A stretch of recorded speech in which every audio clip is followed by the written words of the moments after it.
Hello, I'm Ira Spratt, and I'm going to be doing a live podcast show this school holidays at the New South Wales State Library in Sydney. So come along. It's going to be April 17th at 2 p.m. It's going to be an hour-long show in their beautiful auditorium. It should be a lot of fun. I'll be recording probably a Greek myth, and I'll be answering your questions, and there'll be a quiz. It's going to be great. I hope to see you there. If you want to get tickets, it's really affordable. It's only $10 for children, and if you're an adult accompanying the children, it's free. So you can get your tickets through the New South Wales State Library website. You just go to the What's On banner and you go down to April 17th. You'll find it. I'll put a link in the show notes here. All right. Well, I hope to see you there.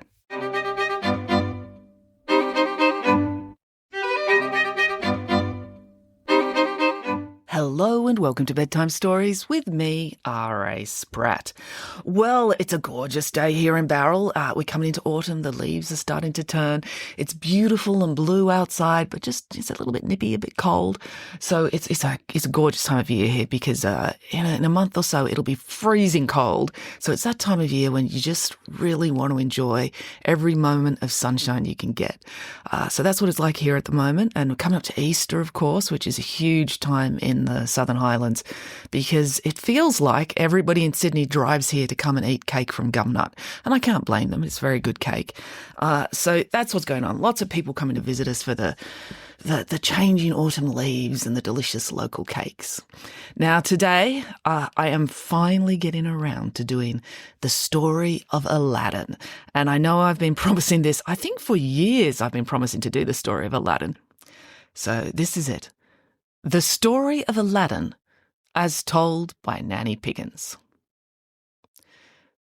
Nanny Piggins, why have you never told us the story of Alladin? Asked Eric. Nanny Piggins sighed. Oh, that's because I strongly suspect the story of Alladin is entirely made up, said Nanny Piggins. Isn't that true of most stories? Asked Michael. Yes, agreed Nanny Piggins, but the person who made Alladin up was pretending that someone else made it up, and as any mathematician will tell you, 2 negatives makes a positive, which is why I'm 100% certain that there is something not quite right about the story of Alladin. But how do you know that? Asked Samantha. Well, it just so happens that one of my distant relatives was there at the time, said Nanny Piggins. Of course, said Michael. Why don't you tell us the whole story from the beginning so we can understand what you mean? Asked Eric. Very well, said Nanny Piggins. So they all went and fetched a big block of chocolate each, because Nanny Piggins believed that chocolate consumption was vitally important for aiding story comprehension. Then the children snuggled up on the sofa together with Boris and their nanny, and she began her tale. The story of Alladin begins in a slum city in China, began Nanny Piggins. China, said Samantha, but I thought Alladin was a story from the 1001 Arabian Nights, and that all the stories were set in ancient Persia. Exactly, said Nanny Piggins, which is why I strongly suspect that Alladin was written by the French translator, who had a very poor grasp of Asian and Middle Eastern geography. But that is the way the story begins in the book, and in this slum there was a boy called Bramwell-Alladin. Bramwell-Alladin? Asked Michael. Yes, said Nanny Piggins, but in the book his name was simplified to Alladin, because the translator wasn't very good at spelling. But the original street urchin the story was based on was called Bramwell-Alladin, his full name being Bramwell-Alladin Piggins. So are you saying that Alladin was a distant relative of yours? Clarified Derek. And a pig? Asked Samantha. Yes, indeed. He was a relative of mine from the Bramwell branch of the family. Oh dear, said Michael. Bramwell Piggins was Nanny Piggins' brother, while Nanny Piggins had 13 identical twin sisters who were all spectacularly talented and yet evil in their own unique way. Their one brother, Bramwell, was simply thoroughly no good. The children had met Bramwell on several occasions. His laziness was so comprehensive, it actually took an impressive amount of effort for him to maintain. Okay, so here's the backstory, said Nanny Piggins. Alladin's father had died when he was just a boy. Oh, that's so sad, wailed Boris. I know, agreed Nanny Piggins, because it meant that poor Alladin's mother had to raise the boy herself. And he was so lazy, idle, and good for nothing, he would have been impossible to manage for a crack team of professional commandos, experts in bundling people into helicopters and threatening them with deadly weapons. And Aladdin's mother was not a crack commando with access to deadly weapons. She was a normal woman. Well, obviously a relative of mine and therefore a staggeringly beautiful pig, but she had to work long hours to provide for herself and her good-for-nothing son, so she could not keep an eye on him all the time. As a result, Aladdin just loafed about the city, stealing food from hard-working vendors, picking pockets of ordinary citizens, and generally making a nuisance of himself. Aladdin's mother pleaded with him to go to school, or get a job, or at least stop stealing from everyone. And Aladdin said, "Of course, mother, I'll do exactly as you say. Anything to make you happy." Then he left the house and carried on as usual. Anyway, one day a newcomer came to town.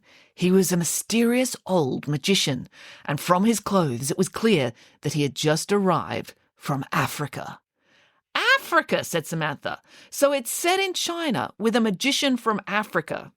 "Yes, I strongly suspect that the French translator was under the misapprehension that Arabia was just everywhere other than France.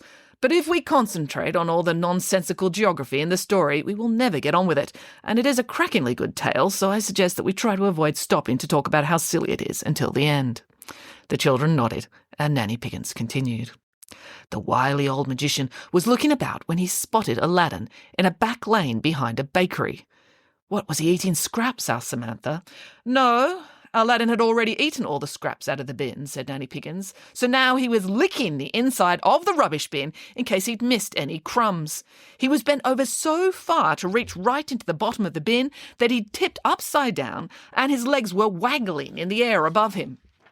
Any pig with any dignity would have immediately righted himself before anyone noticed, but not Aladdin. He just kept licking the filthy insides of the bin." The magician smiled to himself. He knew he had found just the right type of boy for his purposes. So he grabbed hold of Aladdin's legs and pulled him out of the bin.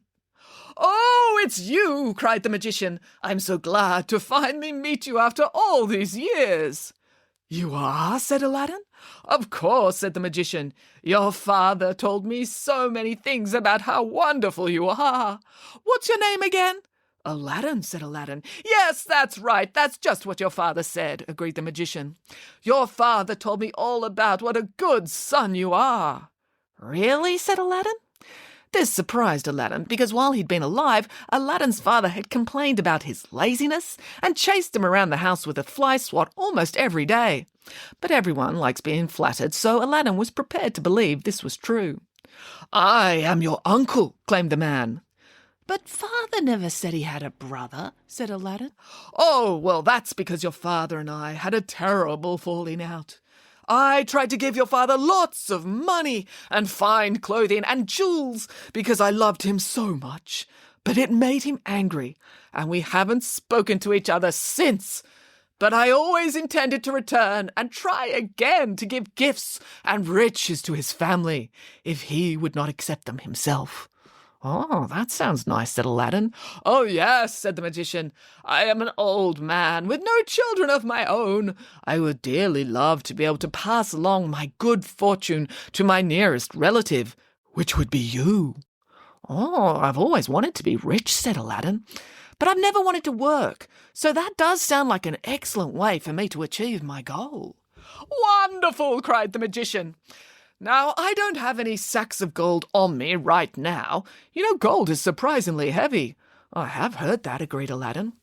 "So I do have one job to do this afternoon," continued the magician.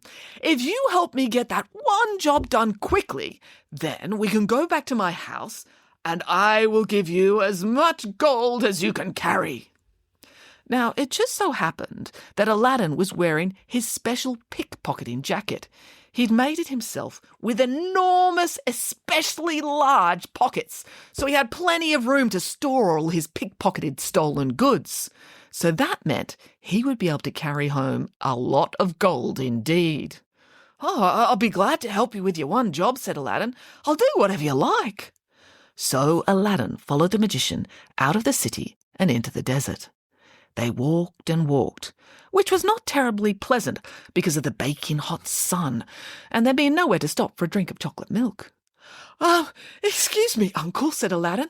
How much further do we have to go? I don't want to seem ungrateful, but I won't be able to carry any gold at all if I die of thirst first. Oh, not much further, said the uncle. Just another hour or two of hiking. An hour or two, exclaimed Aladdin. Yes, and just think how many chocolate milkshakes you'll be able to buy when your pockets are full of gold, said the magician. Now, Aladdin did like chocolate milkshakes, so he pushed on. They walked up into the hills and then into a crevasse between two cliff faces, and there at the bottom of the crevasse was a huge rock. Aha! Here it is, announced the magician. Aladdin looked about. There was nothing to see in any direction except sandy desert and the crevasse. But the magician didn't seem concerned. He set to work building a fire. Why on earth are you building a fire? Asked Bramwell. Aren't you hot enough already, what with all the hiking? The magician ignored him. He opened his bag and took out sachets of various powders and herbs and threw them onto the fire. A puff of smoke billowed up, and the magician muttered a magic spell in a strange language. Then he turned to Aladdin. Now, boy, lift the stone, ordered the magician. I can't lift a stone that big, protested Aladdin. It must weigh 10 tons. Do as I bid, ordered the magician. Do it yourself, said Aladdin. I can't, you silly boy, snapped the magician. According to the spell, only another can open the entrance. The magic will make it possible for you to do. Now lift it. Aladdin did not believe that for a moment, but he didn't like conflict, so he went over to pretend to have a go. As soon as he put his hands on the underside of the rock, it did begin to lift, and Aladdin was able to easily roll it to one side. And there, beneath the rock, was an entrance into an underground cave. Excellent, said the magician. Now here is what you must do for me. Go down into the cave. Inside you will find 3 rooms. In these rooms there will be things that tempt you. What kind of things? Asked Aladdin. That doesn't matter, snapped the magician. You will not be tempted. You will walk past them all and through into the 4th room. There you will find a lamp. Bring that lamp back to me. Oh, I don't know, I'm not very good at following instructions, said Aladdin. Couldn't you do it yourself? The magician didn't even bother answering. He just shoved Aladdin hard, and the boy tumbled down into the cave. Ow, said Aladdin. Stop complaining and fetch me my lamp, said the magician. But I'm scared of the dark, complained Aladdin. Ugh, fine, said the magician. He lit a flaming torch and threw it down to Aladdin. Aladdin picked it up and looked about, and his eyes nearly popped out of his head. Oh, my gosh, said Aladdin, because now he could see. He found he was in a huge room full of delicious vanilla cake. Don't even think about eating a slice, the magician yelled down. Just go and get my lamp. But it all looks so delicious, said Aladdin. If I even think you've stopped to eat cake, warned the magician, I'll roll back the stone and you'll be stuck in there for the rest of your life. Now, Aladdin was beginning to find his uncle quite scary, so he moved on to the next room. But as he entered, he realized that his uncle was right. The first room was nothing. This second room was far better. What could be better than sponge cake? Asked Boris. Was it honey cake? No, but you're close, said Nanny Piggins. It was chocolate cake. The whole room was full of the stuff, and the chocolate cake was beautiful, like a work of art, only better because, of course, chocolate cake is edible. Aladdin's first instinct was to shove chocolate cake into his face, but this was only the second room. He knew there was a third room coming. What could be in there that was even better than a room full of chocolate cake? Aladdin had no idea, but he desperately wanted to find out, so he ran straight through into the next cave, and there he discovered that the third room was full of chocolate mud cake dripping with sticky chocolate icing. Aladdin was in heaven. He was just about to pick up a slice and start eating when he remembered his uncle and the lamp. The cake wasn't going anywhere, so Aladdin stepped through into the 4th room. But in this room, there was no cake. It was entirely empty, except for one thing, a lamp. and it was the oldest, dirtiest, most beaten-up lamp you could imagine. I'm not sure I'm imagining the right thing, said Michael. Do you mean a lamp like a reading lamp or a bedside table lamp? No, you're thinking of modern electric lamps, said Nanny Piggins. Back in the ancient Persian story days, electricity hadn't been invented yet. Well, it had been invented, but it was only in the sky in the form of lightning strikes. No one had figured out how to get electricity to zip around inside wires yet. I don't think they'd even invented wire either. No, in the ancient Persian story days, lamps looked more like teapots. There was a handle and a spout and oil inside, and then a wick stuck down the spout, and you'd lit the top end of it. And that was how people lit their houses. Alladin couldn't imagine why his uncle would want something so grotty as this beaten-up old lamp, but he didn't want to get in trouble with him, so he stuffed the lamp in his pocket and hurried back. But as he hurried back through the rooms of cake, he shoved as much as he could into his pockets. And being a pickpocket, he was used to grabbing things and hiding them about his person swiftly. So by the time he got back to the entrance of the cave, his entire jacket was stuffed full, like the Michelin Man, like a puffer coat, full of delicious cake. "Pass me the lamp," urged the uncle from the top of the ladder. Alladin tried climbing up the ladder to get to him, but it was hard because he had so much cake in his pockets, he was totally weighed down. "Help me get out of this hole first," said Alladin, reaching up to the magician. No, pass me up the lamp, and then I'll help you get out of the hole," said the uncle. Now, Alladin knew that the lamp was at the bottom of his pockets underneath all the cake, so it would be a pain to have to unpack everything and get it out. "No, just to help me out first," said Alladin. "Do as I say, miserable boy," yelled the magician. Alladin flinched. He didn't like being yelled at, mainly because he got yelled at quite a lot. He looked up at the magician, and as he looked into the old man's mean, cruel eyes, a thought occurred to him. "Are you really my uncle?" asked Alladin. He didn't know much about uncles, but he did know they were supposed to at least pretend to be loving and supportive. "Curse you, you no-good lazy boy," said the magician. "I slept all the way here from Africa to steal this lamp, and you won't even hand it up to me? Well, I'll show you." The magician uttered a terrible spell. A cloud of smoke billowed up, and with a slam, the rock rolled back over the entrance of the cave, blocking it entirely. "Oh, poor Alladin," said Samantha. "Oh, he didn't mind at all," said Nanny Piggins. "He just sat down and started to eat the cake." Alladin was quite satisfied with his day's work. He was good at all cake-related mathematics, and he worked out he easily had 100 years' worth of cake in the cavern, and he'd be perfectly all right for the rest of his life.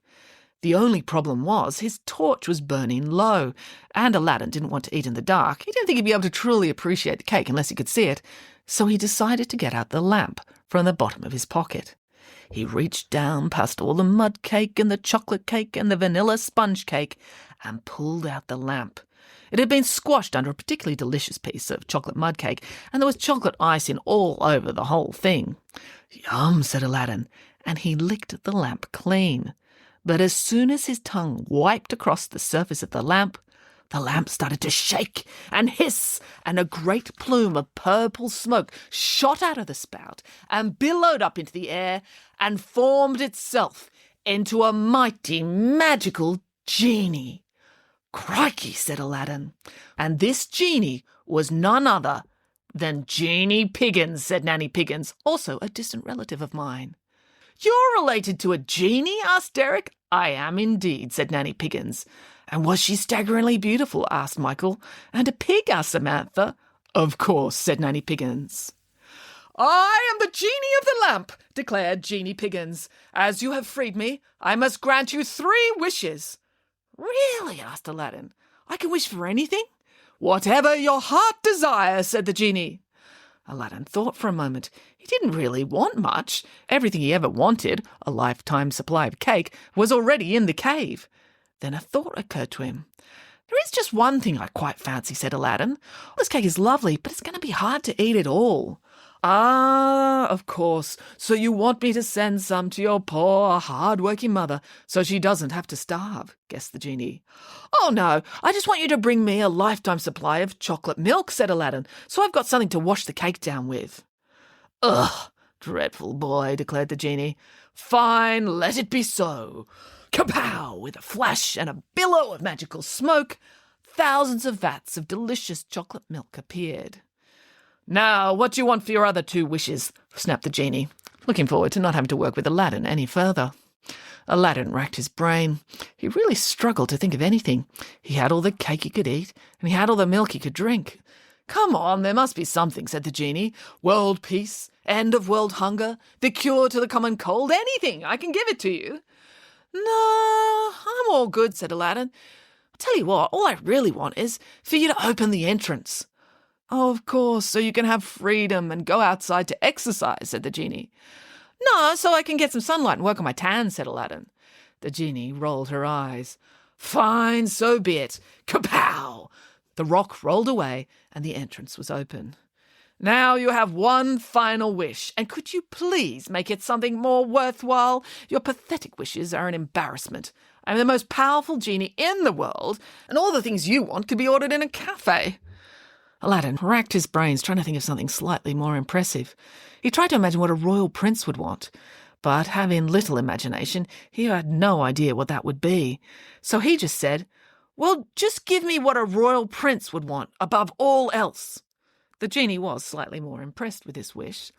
Oh, okay, let it be so, said the genie. And kapow! Aladdin was immediately transported to the Sultan's palace, and he found himself standing in front of the great Sultan himself. Aladdin, my boy, thank you for coming here. It is my honour to give you my greatest and most precious prize. Oh, nice, said Aladdin, expecting a solid gold crown or a silver chariot or something even more valuable like a lemon meringue pie. What is it? The thing I value above all else, said the Sultan, is my one and only daughter, the princess. I am giving her to you to be your wife. And with that, a beautiful princess stepped into the room. She was the most beautiful woman Aladdin had ever seen. Oh, said Aladdin, no thank you. I think I'd rather go back to my cave. What? Said the Sultan. Your daughter looks really lovely, said Aladdin, but I've only got one lifetime supply of cake in the cave and I don't have enough to share, so I'll just toddle back and you can keep your daughter, that's fine. You dare to insult me by refusing my daughter's hand in marriage? Guards, seize him! Ah, said Aladdin. He frantically licked his lamp. The genie's head popped out of the spout.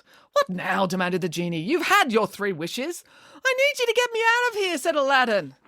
I will not, said the genie. There are no takesies-backsies with wishes. And she retreated back into her lamp. The end. What do you mean, the end? But what happened to Aladdin? Asked Derek. And the princess, said Samantha. Well, they got married, of course, said Nanny Piggins. There was no getting out of it. Oh, the poor princess, said Samantha. Oh, no, said Nanny Piggins. Aladdin and the princess, his wife, lived out the rest of their lives happily ever after in their cave full of delicious cake. In fact, they were much happier than most members of royal families, because even a no-good, good-for-nothing like Bramwell Alladin Piggins will eventually find a way into a woman's heart when her heart has been softened by eating 10 times her own body weight in wonderful mud cake. The end. Time for bed. All right, well, we'll leave it there. So that's my version of Aladdin. I hope you enjoyed it. Okay, well, that's it for now. Until next time, goodbye.